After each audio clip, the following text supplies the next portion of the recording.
गीता 18 के श्लोक नंबर 62 में भगवान स्वयं कह रहे हैं कि अर्जुन उस परमेश्वर की शरण में जा जिसकी कृपा से परम शांति व शाश्वत स्थान अर्थात सतलोक को प्राप्त होगा। वो परमेश्वर कौन है, कहां है, कैसा है, जानने के लिए कृपया अवश्य सुनिए जगत गुरु तत्वदर्शी संत रामपाल जी महाराज के अमृत वचन।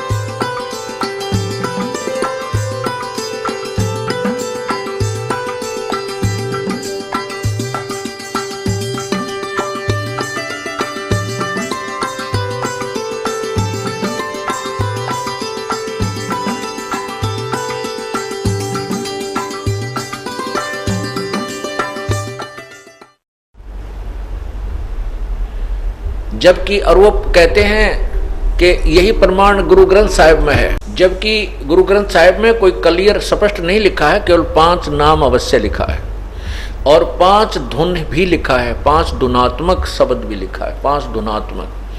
तो ये 5 नाम वास्तव में ये हैं जो हमारे मूल कमल से लेकर कंठ कमल तक खोलते हैं।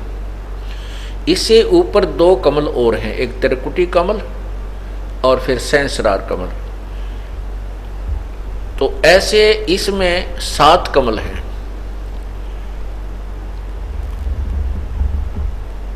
तो हम जो प्रसंग चल रहा है कि ये 5 नाम की कमाई हम करेंगे तो हम कंठ कमल तक बरी हो जाएंगे, फरी हो जाएंगे, हम ऋण मुक्त हो जाएंगे और ये देवता हमें रोकेंगे नहीं, क्योंकि इनका जो कर्ज होगा, जो ऋण होगा, वो लोन हम चुका देंगे इन मंत्रों से।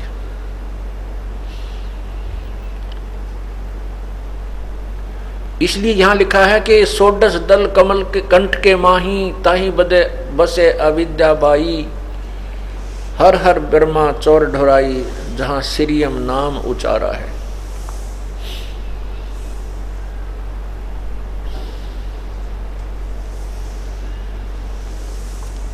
फिर लिखा कि ता पर कंज कमल है भाई, बग भंवर दो रूप लखाई, निज मन करता जहां वहां ठकुराई, सो नैनन पिछुआरा है।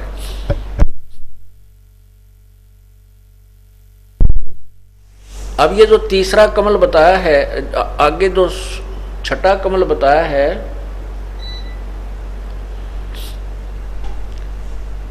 इसके विषय में लिखा है कि इसको कुंज कमल भी कहते हैं, कुंज कमल, इसको त्रिकुटी कमल भी कहते हैं। अब किसी से पूछिए, कहते हैं त्रिकुटी यहाँ पर है, यहाँ बताते हैं नहीं, इन नैनों के पीछे, ये दोनों नैन जो इन नैनों के पीछे यहाँ, क्योंकि ये बैक बोन से संबंधित हैं हमारी ये सारी कमलें, रीढ़ की हड्डी के साथ साथ पैरेलल आ रही हैं ऊपर। तो यहाँ आकर के ये यहाँ नहीं है, इन आंखों के पीछे बैक साइड में है, इस खोपड़ी में पाछे ने, वहां पर सफेद और काले कलर का 2 पंखुड़ियों का कमल है, इसको त्रिकुटी कमल कहते हैं। इसके आगे सहस्रार कमल है।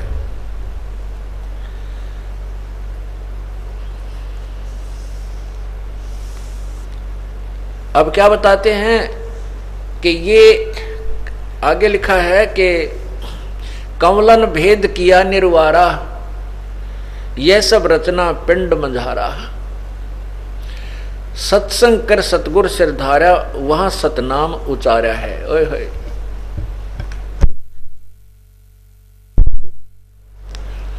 त्रिकुटी कमल तक कहते हैं कि इन 5 कमलों का भेद आपको बता दिया है और पूर्ण संत जब आपको मिल जाएगा वो इसका सब निर्णय देगा और वो सत्य नाम देगा। और त्रिकुटी कमल पर जाकर के हम सतनाम की कमाई का अकाउंट देंगे। त्रिकुटी कमल पर जाकर के सतनाम जो हमारा जाप है, उसमें जो ओम मंत्र है, 2 अक्षर का जो मंत्र है, ये सतनाम 2 अक्षर का मंत्र है। ओम नाम जो ओम की कमाई है वो हम ब्रह्म को छोड़ देंगे।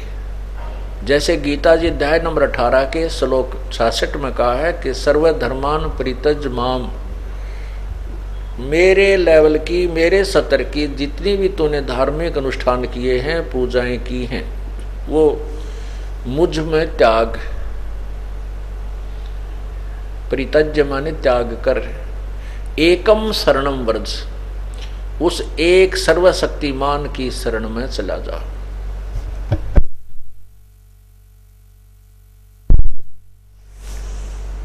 अहम तवा सर्व पापेभ्या मोक्षामि मा शुच, मैं तुझे सब पाप कर्मों से मुक्त कर दूंगा, तू चिंता मत कर।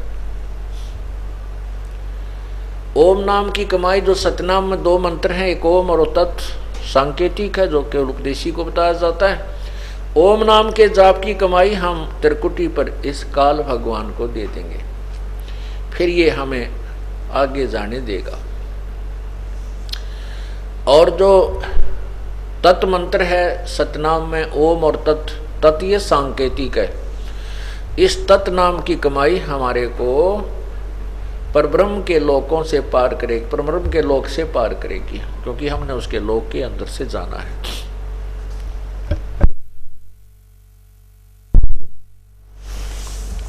तो यहां क्या बताते हैं, ये कमलन भेद किया निर्वारा, ये सब रचना पिंड मंझारा, ये सब इस शरीर, पिंड माने शरीर के अंदर है। और सत्संग कर, सत्संग कर सतगुरु श्रद्धारा, यानी सत्संग को सुना और जब तत्वदर्शी संत मिला उस सच्चाई का को हमने स्वीकार करना।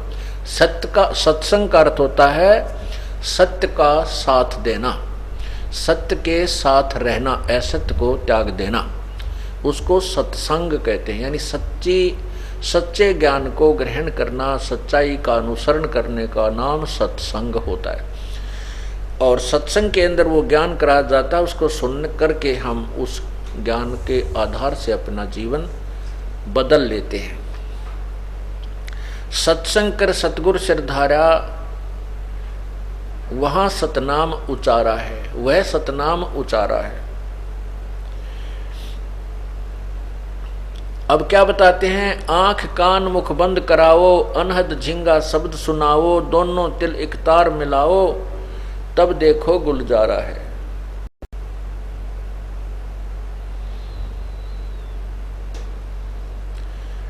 आगे कहा है कि चंद सुर एक घर लाओ, सुषमन से ती ध्यान लगाओ, त्रिवेणी के सिंध समाओ, भौर उतर चल पा रहा है। घंटा शंख सुनो धुन दोई, सेंस कमल दल जगमग होई, तामद करता निरखो सोई, बंक नाल धस पा रहा है। डाकनी साकनी बहु किलकारें, जम किंकर धर्म दूत हकारें हंकारें, सतनाम सुन भाग्य सारे, जब सतगुरु नाम उचारा है। गगन मंडल विच उर्दमुख कुइया, गुरुमुख साधु भर भर पिया, नुगरे प्यासे मरे बिन किया, जाके ही ये अंधियारा है। त्रिकुटी महल में विद्या सारा, गनहर गर्जे बजे नगारा, लाल बरन सूरज उजियारा, चतुर कमल मज शब्द ओंकारा है। साध सोई जिन ये गढ़ लीना, 9 दरवाजे प्रगट चीना, 10वां खोल जाए जिन दीना, जहां कुलफ रहा मारा है। आगे सेत सुन है भाई, मान सरोवर पैठ अन्हाई, हंसन मिल हंसा हो जाई, और मिले जो अमी आहारा है। किंगरी सारंग बजे सितारा, अक्सर ब्रह्म सुन दरबारा, द्वादश भानु हंस उजियारा, सटदल कमल मंझार शब्द निरंकारा, महासुन सिंध विस्मी घाटी, बिन सतगुर पावै नहीं बाटी, व्याघ्र सिंह सर्प बहु काटी, और तहाँ सहज अचिंत पसारा है। सठदल अष्टदल कमल पार ब्रह्म भाई, दहने द्वादश अचिंत रहाई, बामें दस दल सहज समाई, यों कमलन निर्वारा है।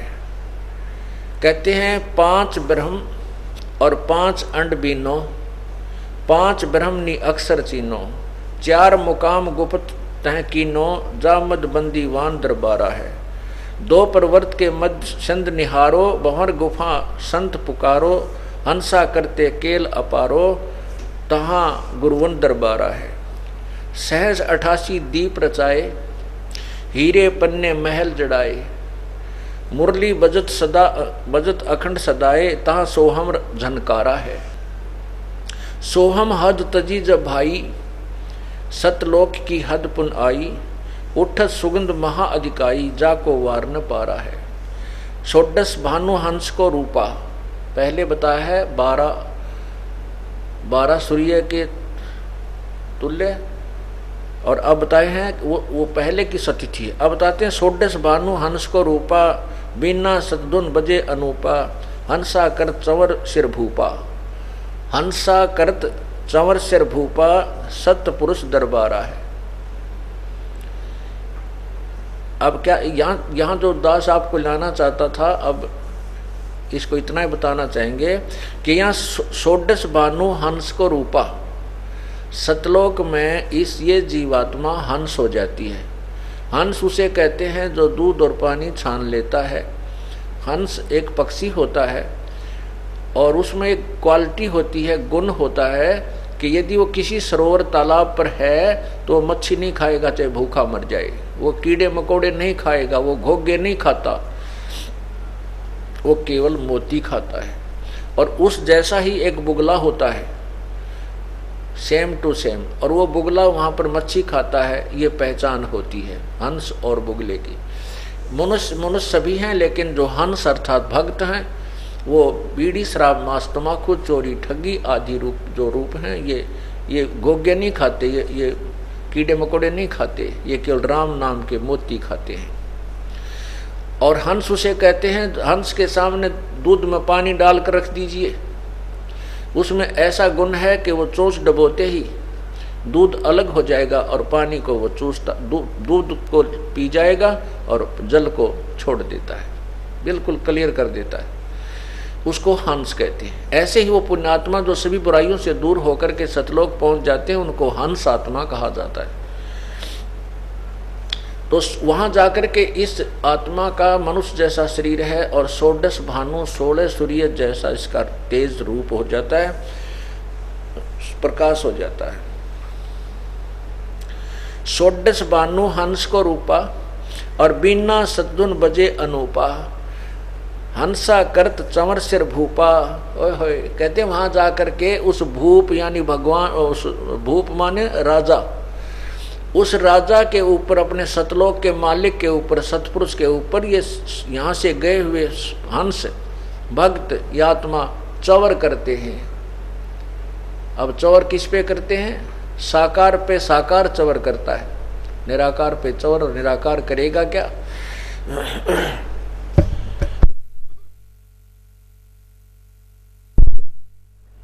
षोडश भानु हंस को रूपा, 16 सूर्य जैसा उस हंस का रूप यानी तेजो में शरीर बन जाता है। और बिना सतदुन बजे अनूपा, हंस करत चंवर सिर भूपा। हंस वो पुण्यात्मा वहाँ गई हुई अपने भगवान के ऊपर चंवर करती हैं। और ये वो सतपुरुष दरबारा है, सतलोक में सतपुरुष का दरबार है, उसका जो है ना स्थान है। कोटिन भानु उदय जो होई, करोड़ सूर्य उदय हो जा, एते ही पुन चंद्र खिलोई। इतने ही चंद्रमाओं की रोशनी दोनों को मिला दे, सत्य पुरुष रोम सम एक ना हुई, ऐसा पुरुष दीदारा है। ओए होए, ऐसा उस भगवान सतपुरुष के दर्शन है कि एक रोमकूप की रोशनी करोड़ों सूर्य और करोड़ों चंद्रमा की रोशनी मिला दे, उनके एक रोमकूप के सामने के प्रकाश के तुल्य भी नहीं है, कम ही रह जाती है। ऐसा परमेश्वर के दर्शन है। दीदार माने दर्शन, निराकार के दर्शन नहीं होते।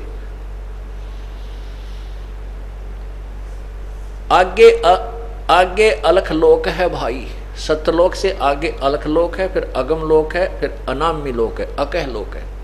अनामी अर्थात अकह। आगे अलख लोक है भाई, ऐसा अलख पुरुष की तह ठुकराई,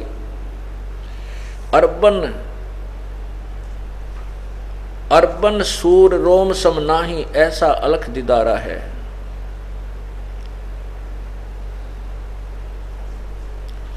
आगे अलख लोक है भाई, अलख पुरुष की तह ठुकराई, अर्बन एक अरब सूर्य एक रोमकूप के प्रकाश के समान है। एक रोमकूप का प्रकाश जो है अरब सूर्यों के तुल्य समान है उस अलख पुरुष की।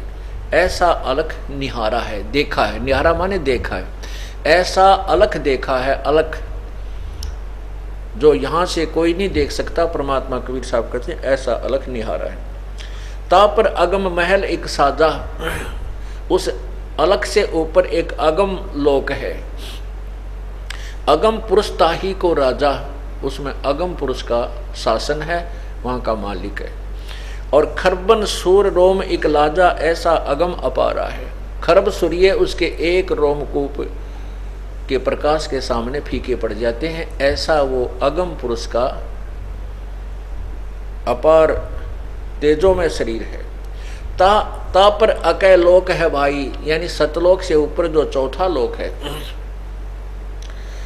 ता पर अकय लोक है भाई, उसको अकय लोक भी कहते हैं, अनामी लोक भी कहते हैं। और पुरुष अनामी तहाँ रहाई, अनामी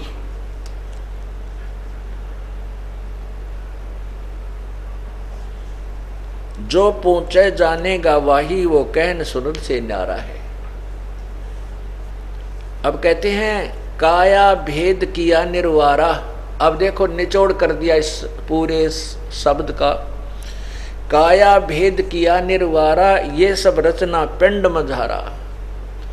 परमात्मा आपको क्या बता रहे हैं कि जो मैं आपको इसमें शब्द में वर्णन किया है, ये आपके इस काल ने इस शरीर के अंदर भी झूठी रचना करवा रखी है माया से, इस जीव को धोखा देने के लिए उस वास्तविक लोक की, सतलोक की नकल करवा रखी है एक शरीर में।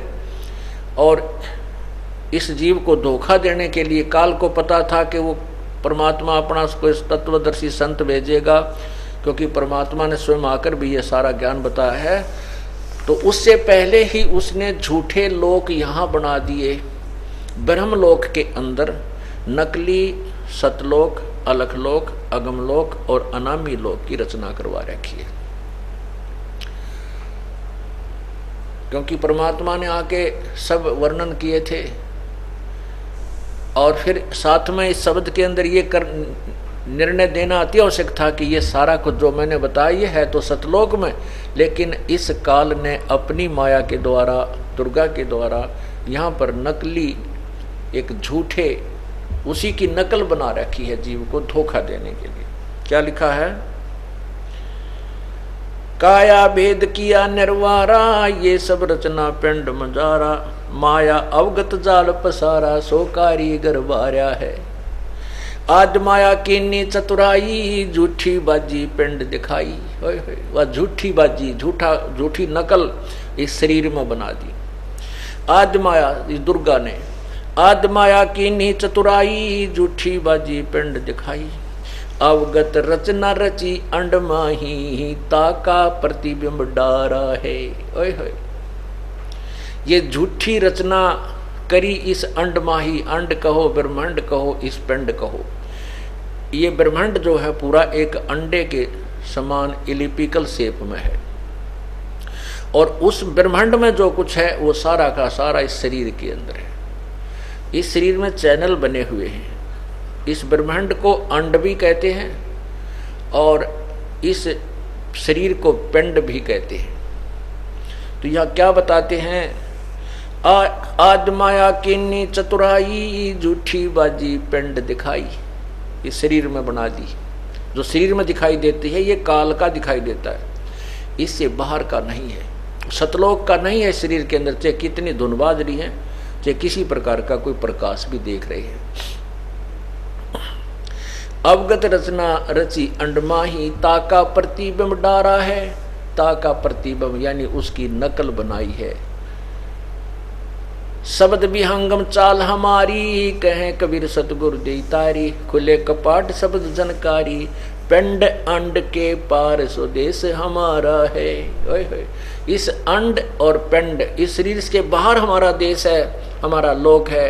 और इससे बाहर जो धुन अलग है, वो धुन जो इस शरीर से बाहर होने पर न सुनाई देती है, जब तक इस शरीर में है वो परमेश्वर सतलोक की झनक आपको नहीं सुनेगी। वो सुनेगी जब पूर्ण परमात्मा का जो सारनाम आपको मिल जाएगा, उसके बाद आपको सुनेगी। लेकिन उसको सुनने मात्र से मोक्ष नहीं है, ये तो प्रतीक है कि हमारी भक्ति चल रही है, बस इतनी सी बात। और ये क्या करते हैं कि कान आँख बंद करके 2.5 घंटे सुबह 2.5 घंटे शाम धुन सुनो, बस क्या बात कही, बड़ी धुन सुनती हैं, झिंगे बोल रहे। इसमें तो काल की धुन है ये सारी। हमने तो इसे अज्ञ की सतलोक की धुन सुन ली। अब क्या बताते हैं, शब्द विहंगम चाल हमारी, कहे कबीर सतगुरु दे तारी।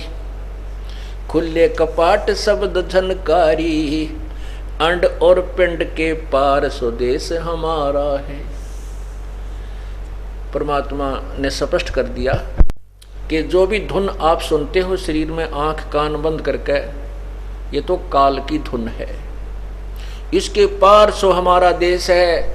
उसके विषय में कहते हैं, कोई है रे परले पार का, जो भेद कहे झनकार का। कोई है रे परले पार का, जो भेद कहे झनकार का। परले पार माने सतलोक से कोई आया हुआ, वो बताओ, फिर हम बताएंगे हाँ ये धुन सही बता रहा है। कोई है रे परले पार का, जो भेद कहे झनकार का। अब क्या गिनवाते हैं, वाह रही गोरख वाह रही दत्त, वाह रही धरु प्रहलाद अर्थ, वाह रही सुखदेव वाह रही व्यास, वाह रही पाराशर प्रकाश, वाह रही दुर्वासा दरवेश, वाह रही नारद सारद शेष। वार माने उर्ली साइड में, वार ही उर्ली तरफ है। जैसे एक दरिया का परला पार होता है, एक उर्ली साइड में, अपनी साइड में, इधर की तरफ इंघे को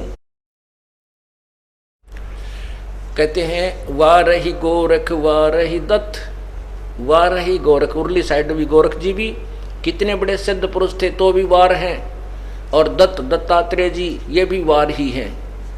वाह रही गोरख वाह रही दत्त, वाह रही ध्रुव प्रहलाद अर्थ। ध्रुव और प्रहलाद भी उर्ली पार है, इस अंड में ही है, काल के जाल में ही है, इससे बाहर नहीं है। वाह रही गोरख वाह रही दत्त, वाह रही ध्रुव प्रहलाद अर्थ।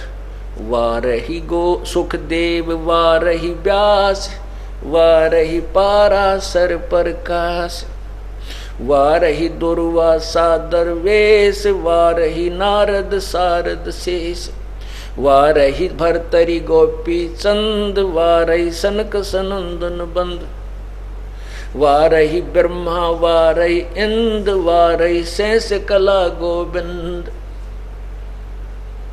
गोपी चंद भरतरी जैसे भी जिनको हम कहते तो मुक्त हो गए, नहीं, चौथी मुक्ति प्राप्त है। और चौथी मुक्ति प्राप्त प्राणी भी दोबारा 84 लाख योनियों में आते हैं।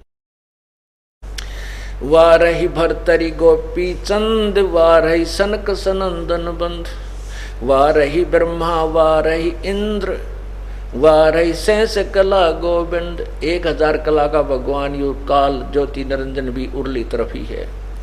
वाह रही शिव शंकर जो शंभ, यो शिव जी शिव भगवान भी कहते, शिव शंकर भी उर्ली तरफ है। वाह रही शिव शंकर जो शंभ, वाह रही धर्म राय आरंभ। वारही धर्म राय धर धीर, परम धाम पहुँचे कबीर। परम धाम यानी परली तरफ तो केवल एक कबीर साहब पहुँचे, और या उन्हीं के अनुयायी जो जिनको उन्होंने नाम दिया वो गए। रग यदुश्याम अथर्व वेद, परम धाम नहीं लया वेद। ऋग्वेद, यजुर्वेद, सामवेद और अथर्ववेद, इनमें जो वर्णित विधि है उसके अनुसार साधना करने वालों को भी परले पार का ज्ञान नहीं है। रग यजुर श्याम अथर्ववेद, परम धाम नहीं लया वेद। अलल पंख अगाध भेव, जैसे कुंज सुरती सेव। वार पार था थे हा ने था, गरीबदास निर्गुण निगाह।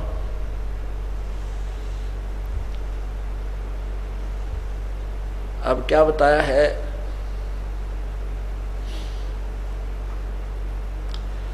कि कोई हैरे परले पार का जो भेद कहे, उस जनकार का जो धुनात्मक शब्द धुन सुन पर जो घाटा जोड़ रखा था इन्होंने, जो ये 5 नाम देने वाले, या फिर एक और पंथ है जो कहता हंस का उल्टा कर ले, हंस शब्द को उल्टा कर ले तो सोहम बन जाता है। और हंस, वैसे तो हंस का उल्टा करने से सोहम नहीं बनता, और वो कहते हैं हंस जीव को कहते हैं, और जीव का जीव ही जाप कर रहा है, और सोहम शब्द के सोहम बना लिया उन्होंने, क्योंकि सोहम शब्द तो किसी शास्त्र में है ही नहीं, कबीर परमेश्वर ने आके बताया है। उस सोहम शब्द को कोई देने का अधिकारी भी नहीं है इस दास के अतिरिक्त।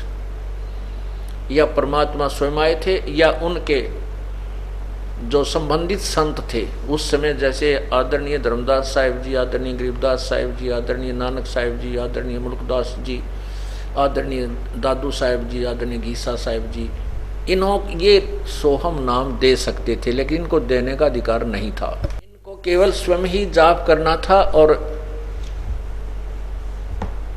इनको इसलिए सोहम शब्द जो परमात्मा कहते हैं, सोहम शब्द हम जग में लाए और सार शब्द हमें गुप्त छुपाए। नामा छिपा ओम तारी, पीछे सोहम भेद बिचारी, और सार शब्द पाया जद लोई, आवा गवन बहुड़ ना हुई। नामदेव जी जो छिपी जाति में थे, वो पहले ओम नाम का जाप किया करते थे। उसके बाद परमेश्वर उनको मिले और ये तत्व ज्ञान समझाया, तो फिर उनके समझ में आया, फिर उन्होंने उस सोहम मंत्र का जाप प्रारंभ किया। फिर कहते हैं केवल सोहम से भी मोक्ष नहीं है, सार शब्द पाया जद लोई, आवा गवन बहुर ना हुई। गरीबदास जी कहते हैं सोहम ऊपर और है, सत सुकृत एक नाम, सब हंसों का वंश है, सब हंसों का वंश है, और सही बस्ती सही ठाम। तो इसी प्रकार नामदेव जी कहते हैं कि नामा छिपा ओम तारी, तारी माने लो लग रही थी, ओम नाम ओंकार नाम का जाप करा करते थे।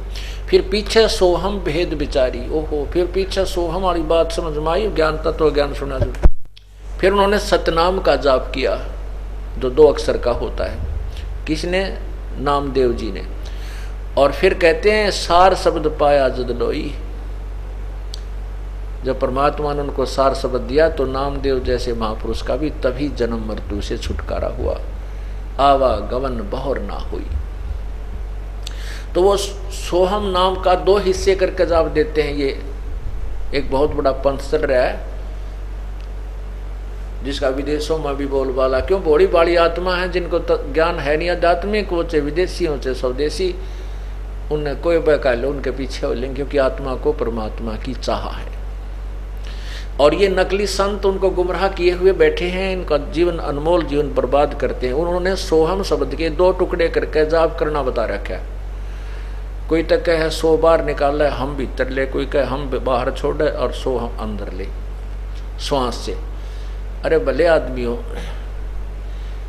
अब मोटरसाइकिल के 2 पहिए हैं, और कोई नो कहे अगले न आगे चलाओ और पाछले न पाछे न चलावे, वो तो कैसे चलेगी भाई, खोल लो इसने, खोल खड़े करके तो घुमा सकते हो, एक न आगे न घुमा ले एक न पाछे न घुमा ले, वो तो दोनों ही अपनी विधिवत चलेंगे तभी बात बनेगी। या किसी वस्तु के दो टुकड़े कर देने से वो व्यर्थ हो जाती है, ये एक ही अक्षर है। और क्योंकि कबीर साहब के सुने सुनाए ज्ञान से उन्होंने सांस का शब्द ले लिया। अब कबीर साहब कहते हैं जो जन होगा जो हरि लेगा शब्द बिलगाए, और सोहम जप मरे व्यर्था जन्म गवाए। अकेला सोहम जाप जपने से भी, चाहे उसने 2 बार कर ले चाहे 1 कर ले, वो जब का मर गए व्यर्था जन्म गवाए। क्यों? क्योंकि सार शब्द जब तक नहीं मिलेगा वो जीवन व्यर्थ है, वो मोक्ष नहीं हो सकता। तो कहीं भी किसी भी सदग्रंथ में, किसी भी कुरान में, किसी पुराण में, वेदों में, उपनिषदों में आपको सोहम शब्द नहीं मिलेगा। परमात्मा ने आकर के ये मंत्र यहाँ प्रकट किया है और सार नाम सार शब्द अभी छुपा रखे हैं, वो अब इस समय प्रकट करने हैं। ये समय निर्धारित था प्रभु का, ना हमारे जैसे तुच्छबुझ जीव को कहाँ ये ऐसे निर्मल ज्ञान की जानकारी होनी थी। प्रभु ने वो अपनी शक्ति से, अपने रिमोट से और अपने ही कंप्यूटर से हमारे कंप्यूटर में योग जो है ना तत्व ज्ञान फीड कर दिया, और उन्हीं की कृपा से आपके समक्ष प्रकट हो रहा कबीर परमेश्वर की रजा से। और ये समय था निर्धारित है, पहले से लिखा परमात्मा ने अपनी वाणी में कि एक समय ऐसा आएगा कि पूरी पृथ्वी पर मेरा ही ज्ञान होगा। धर्मदास जी से कहा है पूरी पृथ्वी पर एक मेरा ही ज्ञान होगा, मेरा ही नाम होगा, और एक ही भगवान की पूजा पूरी पृथ्वी पर चलेगी। जो भक्ति करेंगे, जो नहीं करते हैं वो ना करेंगे, वो अलग बात है। अगर यदि कोई परमात्मा चाहता है तो साधना यही करेगा और नहीं कर सकता इस ज्ञान को सुनने के उपरांत। पूरे विश्व में एक ही भक्ति, एक ही परमात्मा की साधना होगी और ये माया की दौड़ समाप्त हो जाएगी। माया की होड़ जो लगी है लूट ले। अब जैसे हम क्यों दुखी हैं, जो इस तत्व ज्ञान को समझकर भक्ति पर लग गए हैं। हम चाहते हैं ज़्यादा समय भगवान के चरणों में लगाएं, उसकी साधना करें, उसके भक्ति करें, और भाई संसारिक धंधे में हमें कम करना पड़े संसारिक धंधा। अब जैसे हम बच्चों की शादी करते हैं,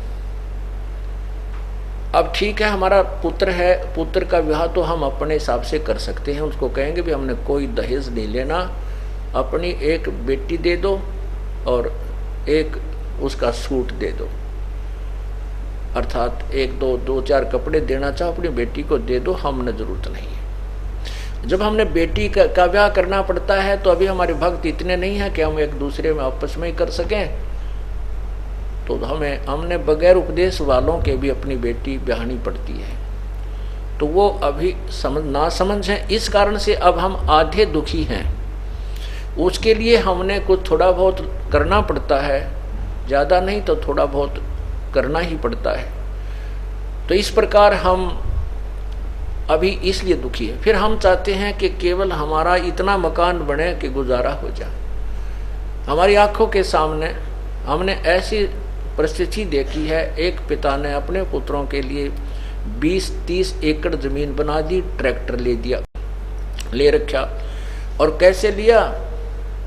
आज से 50 वर्ष पहले जब हम छोटे छोटे थे, उस समय वो 5 रुपए सैकड़ा ब्याज लेता था। वो तरह गजब, 5 रुपए सैकड़ा। आज से 50 साल, शायद आज भी 5 रुपए नहीं होगा, बहुत ही एकाध निर्भाग वेशक लेता हो।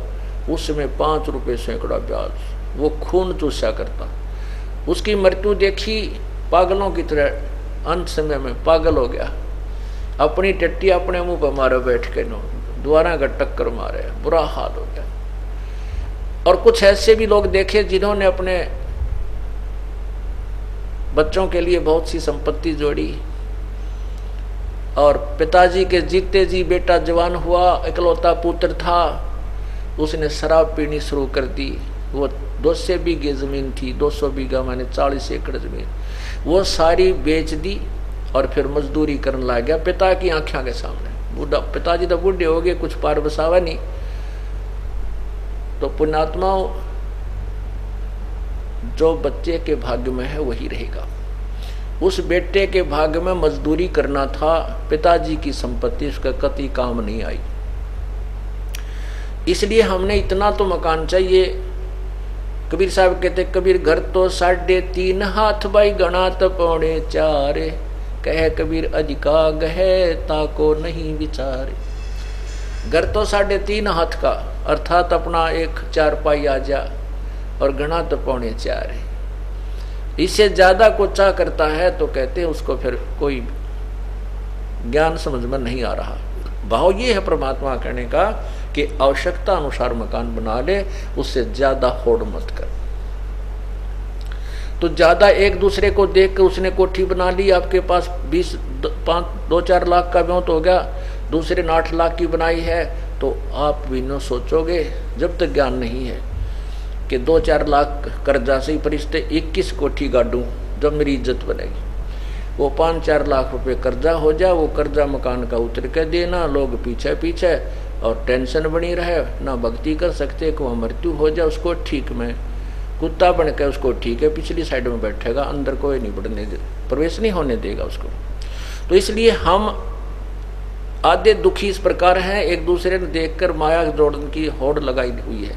जब हम सभी को पूरे विश्व में ये ज्ञान फैल जाएगा, फिर तो छोटे छोटे मकान बनावाएंगे, काम चलाओ, और अपनी भक्ति ज़्यादा करा करेंगे, और माया की दौड़ कम हो जाएगी, आवश्यकताएं कम होगी, तो अपने आप माया की हवस समाप्त हो जाएगी। इस प्रकार जब परमात्मा यहाँ आते हैं, अब आपने सुना कि उन्होंने कितना ज्ञान फैला रखा था कि परमात्मा निराकार है, और सतलोक में जाकर के वो प्राणी परमात्मा में लीन हो जाता है, जैसे समुद्र बूंद में हो जाती, बूंद समुद्र में मिल जाती है। नहीं, ऐसा कुछ नहीं है। अगर ऐसा है तो फिर वहां जाने का कोई फायदा नहीं है। हम भगवान के लिए भटकते फिर रहे हैं, परमात्मा मिले, उनके दर्शन करें, उनको देखें, उसको देखने से हमें आनंद आएगा, और वो कहें वहाँ है नहीं, तो फिर भाई क्या फायदा, कौन इंटरेस्ट बनाएगा। अब लड़की की सगाई कर रहे हैं, और लड़की को कहे कि तेरा दूल्हा तो है नहीं, वो तो निराकार है, तो बता क्या इंटरेस्ट बनेगा उस शादी का। उधर से लड़के ने कहा कि तेरी पत्नी तो है नहीं भाई, वो तो निराकार है, ब्याह करवा ले, तो फिर ब्याह क्या तो करवा जब लड़की निराकार है। ऐसी बेहुदी थ्योरी लोगों ने बना करके हमें मिसगाइड किया हुआ है। तो वहां परमात्मा है, हमरे ही उनिहार है, हमारा सृजनहार, हमारा भगवान हमारे स्वरूप में है। यही पवित्र बाइबल में लिखा है कि परमात्मा ने मनुष्य को अपने ही स्वरूप के अनुसार बनाया है, नर और नारी करके उनकी सृष्टि की है। इति सिद्धम परमात्मा सहशरीर है और मनुष्य सदृश है। जैसा कि कल आपको यजुर्वेद अध्याय नंबर 5 के मंत्र 1 में स्पष्ट किया था कि अग्ने तनुरसी विष्णुवेत्वा सोमस्य तनुरसी, 2 बार लिखा है वेद में कि परमात्मा सहशरीर है। उस परमेश्वर का सबका पालन करने के लिए अर्थात सबकी संभाल करने के लिए, यहाँ अपना यथार्थ ज्ञान देने के लिए, अतिथि रूप में आने के लिए भी उसका शरीर है। वो सहशरीर ही आता है और सहशरीर ही जाता। अतिथि माने अचानक कभी भी आ जाए, जिसकी को आने की तिथि यानी दिन निर्धारित ना हो, उसको अतिथि कहते हैं। मेहमान भी कह देते हैं। मेहमान उसे कहते हैं जो कुछ समय के लिए रुकता है। तो परमात्मा यहाँ कुछ समय आते हैं। 120 वर्ष काशी में कबीर जुलाहा रूप में आए थे, अतिथि रूप में, और सहशरीर आए थे, सहशरीर चले गए थे। वो स्वयंभू हैं, उनकी कोई माता पिता नहीं है।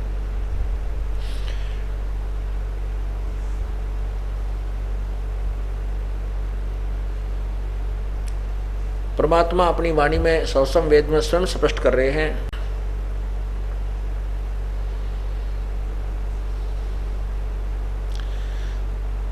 अवधो अवगत से चल आए, कोई मेरा भेद मरम नहीं पाया। ना मेरा जन्म ना गर्भ बसेरा, बालक बन दिखलाया। काशी नगर जल कमल पडेरा, तहां जुलाहे न पाया। ना मेरा जन्म ना गर्भ बसेरा, बालक हो दिखलाया, काशी नगर जल कमल पडेरा, तहां जुलाहे न पाया। मात पिता मेरे कछु नाही, ना मेरे घर दासी, जुलाहे का सुत आन कहाया, जगत कर मेरी हंसी। मात पिता मेरे कछु नाही, ना मेरे घर दासी, जुलाहे का सुत आन कहाया, जगत कर मेरी हंसी। 5 तत्व का धड़ नहीं मेरे, जानू ज्ञान अपारा, वो सत स्वरूपी नाम साहेब का, ओहे नाम हमारा। 5 तत्व का धड़ नहीं मेरे, जानू ज्ञान अपारा, सत स्वरूपी नाम साहेब का, सोए नाम हमारा। अधर द्वीप गगन गुफा में ता निज वस्तु सारा, ये ज्योत स्वरूपी अलख निरंजन, धरता ध्यान हमारा। ज्योत स्वरूपी अलख निरंजन, ये काल भी कहते हैं, ये जो ब्रह्मा विष्णु महेश का पिता भी मेरा ध्यान धरता है, मेरी तप करके मेरे से अपने ये 21 ब्रह्मांड चलाने के लिए और शक्ति प्राप्त करता है। ज्योत स्वरूपी अलख निरंजन, धरता ध्यान हमारा। अदर दीप गगन गुफा में तानिज वस्तु सारा, ज्योत स्वरूपी अलख निरंजन भी धरता ध्यान हमारा। हाड चाम लहू ना मेरे, कोई जाने सतनाम उपासी, तारण तरण अभय पद दाता, मैं हूँ कबीर अविनाशी। मैं वही कबीर परमात्मा अविनाशी हूँ, जिसके मारने में कोई समर्थ नहीं है। क्या बताते हैं कि अवधूत गोरखनाथ जी से कहते हैं कि हे अवधूत, मैं गोरखनाथ जी ने पूछा था आप कौन हो, फिर ऐसे कौन से लोक से आए हो, हमने तो आज तक आपके बारे में ऐसे ज्ञान के विषय में कभी नहीं सुना। आप कौन हैं, कहाँ से आए हो, आपके माता पिता कौन हैं?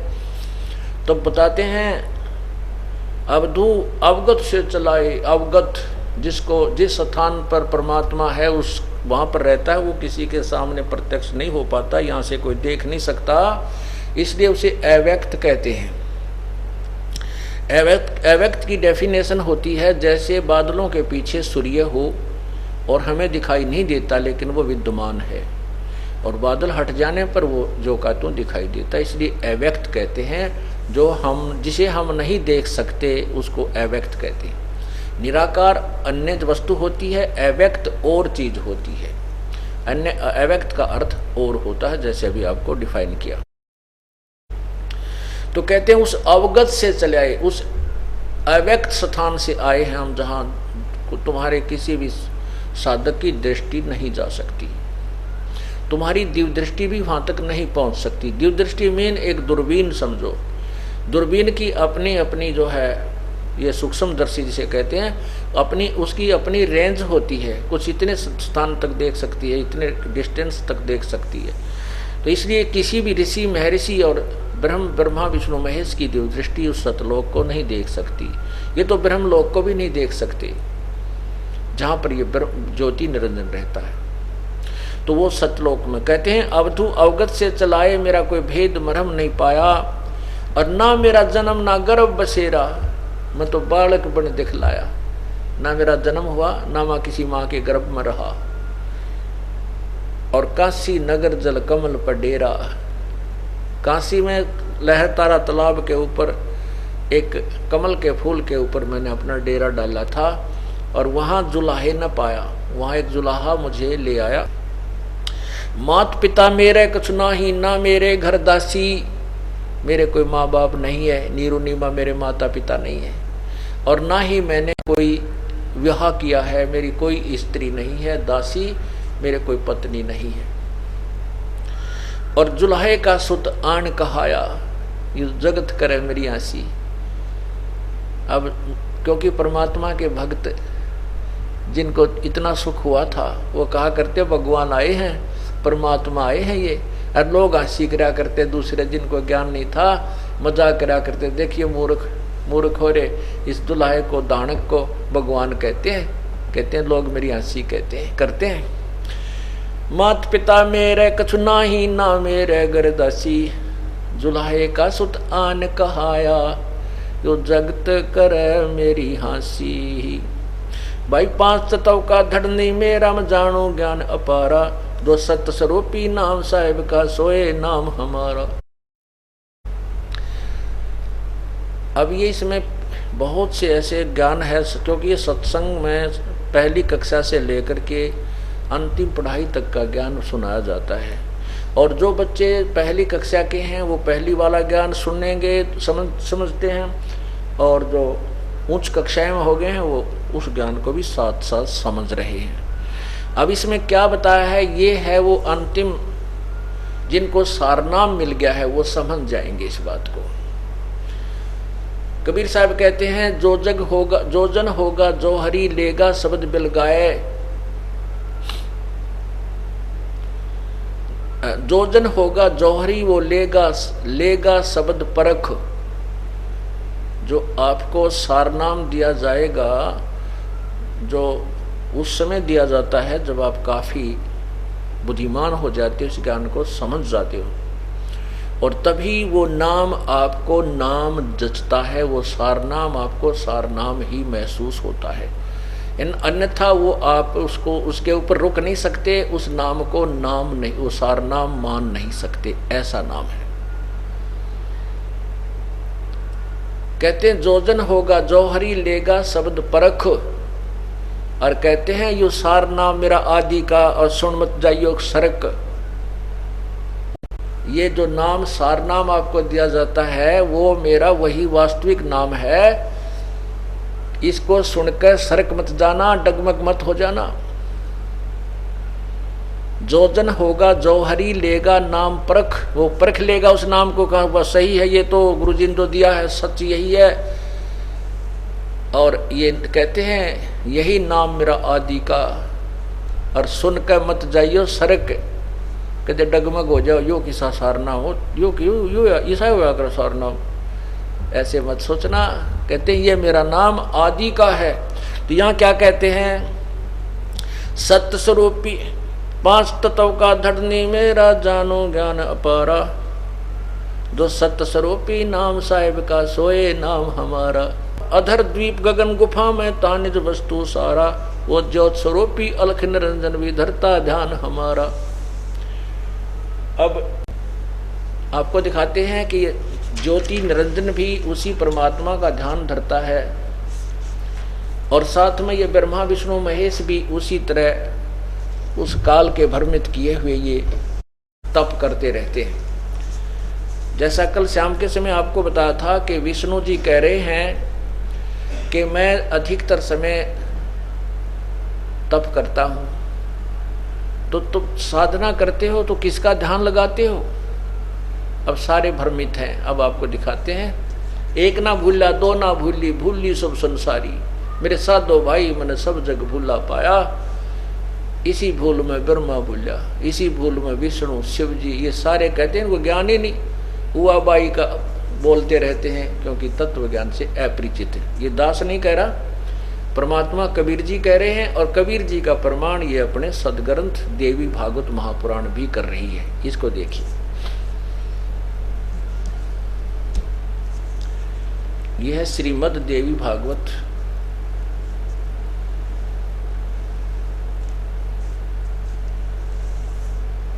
ये पुराण है, और ये कहाँ से प्रकाशित है? गीता प्रेस गोरखपुर से, ये गीता प्रेस गोरखपुर से। और यहाँ देखिएगा,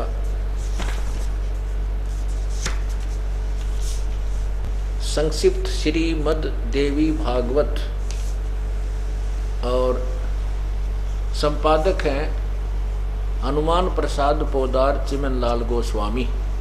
इसके प्रकाशक कौन है ये देखिए। प्रकाशक एवं मुद्रक गीता प्रेस गोरखपुर, गोविंद भवन कार्यालय कलकत्ता का संस्थान। इसके अंदर पृष्ठ नंबर 28-29 पर आप देखिएगा, ये देखिएगा पृष्ठ 28, और ये है संक्षिप्त देवी भागवत, और ये है पहला सकंद। व्यास जी का वन में जाना और नारद जी का मिलना और देवी की उपासना के लिए कहना। ये देखिए, यहाँ से देखिएगा पृष्ठ 28 पे। नारद जी ने कहा महाभाग व्यास जी, तुम इस विषय में जो पूछ रहे हो ठीक यही प्रश्न मेरे पिताजी ने, नारद जी कह रहे हैं मेरे पिताजी ने अर्थात ब्रह्मा जी ने भगवान श्री हरि विष्णु जी से किया था।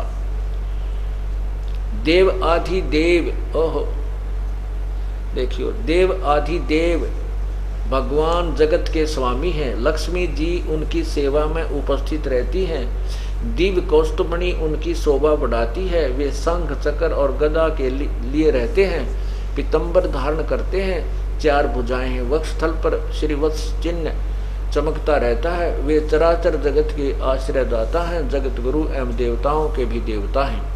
ऐसे जगत प्रभु भगवान श्री हरि महान तप कर रहे थे। अब देखना विचार करके ध्यान से, जिन भगवानों को हम पता नहीं क्या मानते थे उनकी हिस्ट्री पढ़िए, उनका जीवन चरित्र पढ़िए। ऐसे जगत प्रभु श्री हरि महान तप कर रहे थे। उनकी समाधि लगी थी। यह देखकर मेरे पिता ब्रह्मा जी को बड़ा आश्चर्य हुआ। अतः उन्होंने उनसे जानने की इच्छा प्रकट की। ब्रह्मा जी ने पूछा, प्रभो आप देवताओं के भी अध्यक्ष, जगत के स्वामी, भूत भविष्य एवं वर्तमान के सभी जीवों को एकमात्र शासक हैं।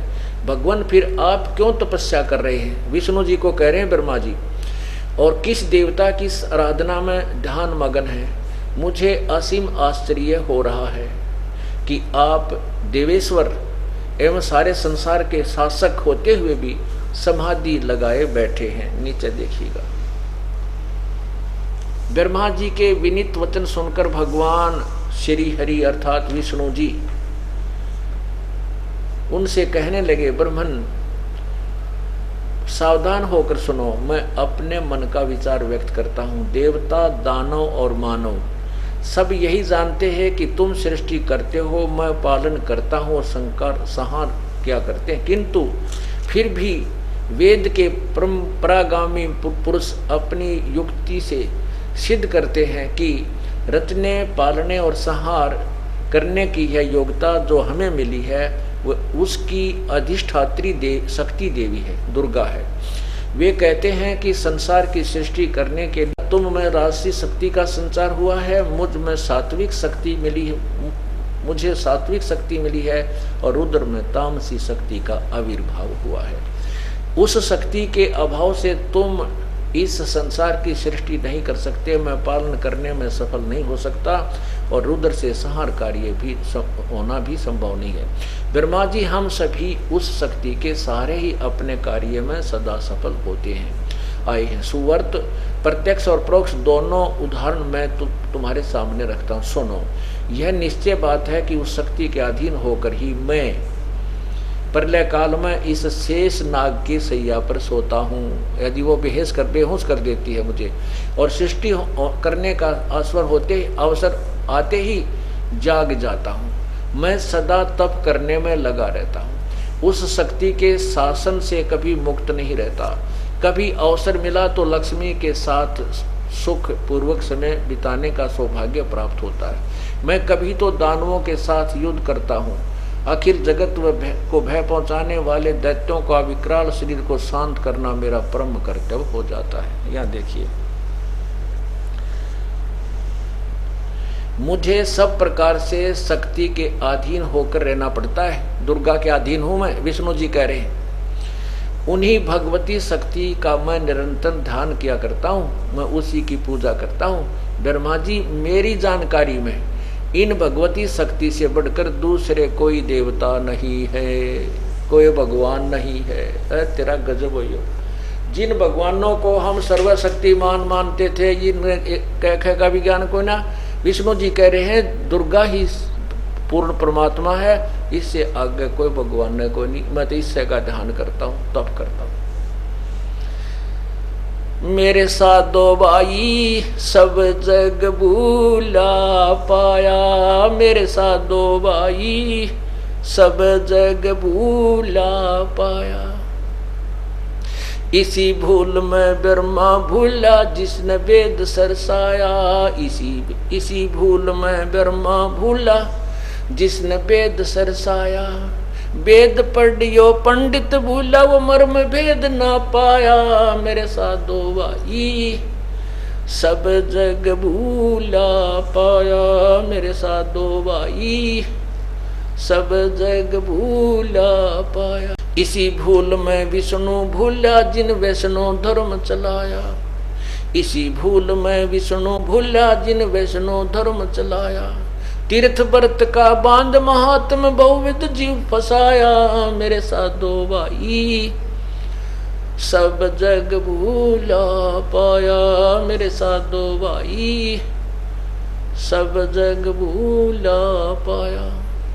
इसी भूल में शंकर भूला जिन भिक्षुक पंथ चलाया, इसी भूल में शिव जी भूला जिन भिक्षुक पंथ चलाया।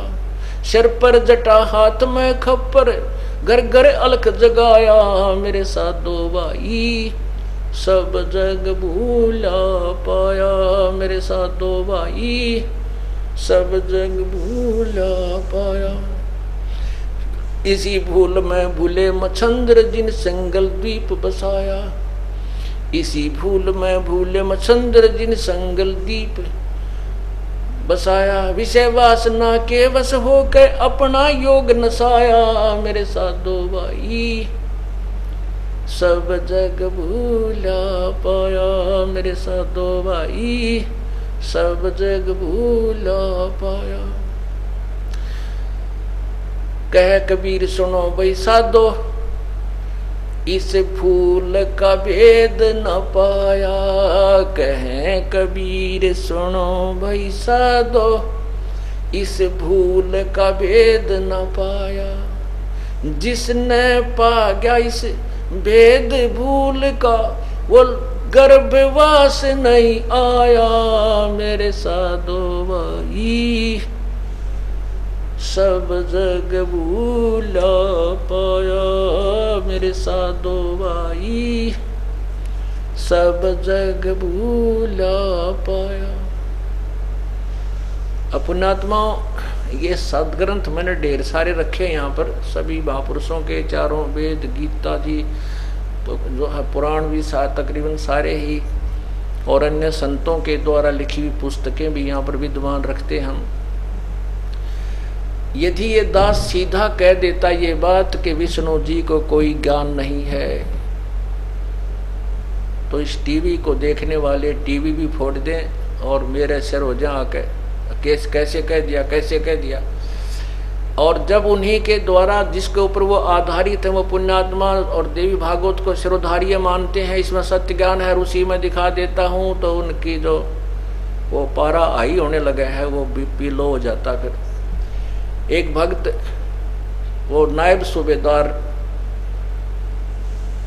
रिटायर सूबेदार की पोस्ट से रिटायर फौजी अफसर, और उसने हमने सिटी केबल पे चलवा रखी थी एक शहर में, अम्बाला शहर में। वो कह रहा था जी रिटायर हो गया था, आगे कोई नौकरी मिली नहीं थी, अब सोच रहा था भाई भक्ति का निरुचि बनाऊं, तो संतों के सब के चैनल घुमा घुमा के देखा करता था, कहीं रास्ता मिल जाए, भक्ति में रुचि तो थी। तो ऐसे ही सुबह उठते ही कभी किसी राम का संत की सुनते थे, कभी किसी संत की, ऐसे चैनल चेंज 10 मिनट सुनते बोर हो जाते थे, फिर दूसरा चैनल बदलते थे, वो 5 मिनट सुना उसमें बोर हो जाते थे, फिर तीसरा चैनल चेंज किया। ऐसे में सुबह उठकर चैनल चेंज करते करते देखा तो आपका टीवी चल रहा था। तो आप जब मौखिक बोलते थे जब तो पारा हाई हो जाता था, और जब प्रमाण रखते थे तो लो हो जाता था। नो देखता था मैं, कहने लगे 33 सीडी देखी आपकी कंटिन्यूस, 33। फिर मेरी पत्नी को उठाया मैंने एक दिन, पहले तो ये आया कि देखिए बुद्धू क्या कह रहा है। पहले तो दिन तो हमने दोनों ने ऐसा देखा, फिर धीरे धीरे वो प्रमाण आपने समक्ष रखे, बस फिर तो कहना है कि था